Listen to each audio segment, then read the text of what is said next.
Hello and welcome to my channel. I have another question today, and the question is, what does it mean to ask amiss from James chapter 4 verse 3?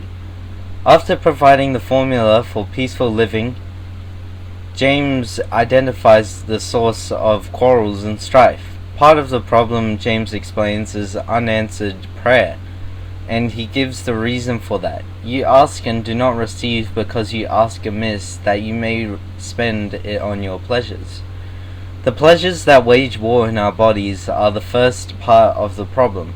This gives occasion for lust or intense desires. We lust and commit murder, or we are envious, seeking to fulfill those lusts, and we can't get what we want, so we fight and quarrel. James adds that we do not have because we do not ask, and even when we ask, we don't receive because we ask amiss. The Legacy Standard Bible reads, "You ask with wrong motives."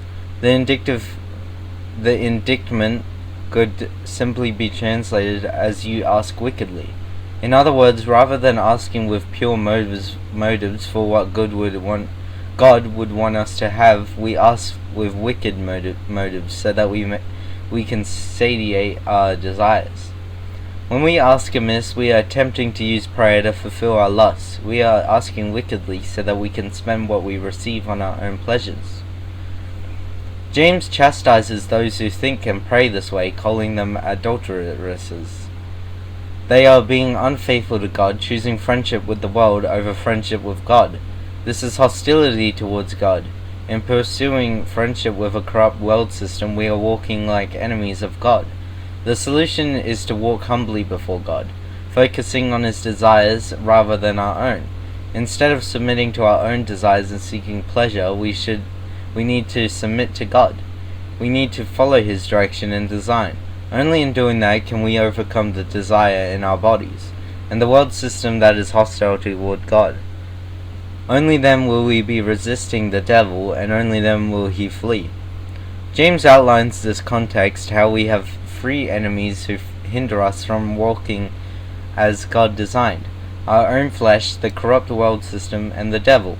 Paul recognizes these same three adversaries when we were dead in our trespasses and sins. We walked according to the course of the world, according to the prince of the power of the air, and in the lusts of our flesh. In this condition we were enemies of God and even children of wrath. But by God's mercy and love, He made us alive with Christ. He saved us by His grace through faith in Jesus, and not by works of our flesh or our own efforts. He made us new creations designed for good work. Paul tells us that prayer is part of the recipe for victory in life, and he gives direction about how to pray. James offers similar guidance and recognizes that when we ask amiss, we are not following God's design for us. We ought to be walking in the newness of life that He provided for us, not allowing ourselves to be enslaved to the things which He has already freed us.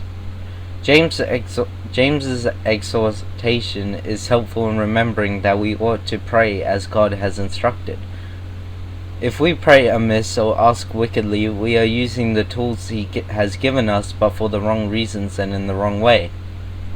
Thank you for listening to this question, and I'll see you next time.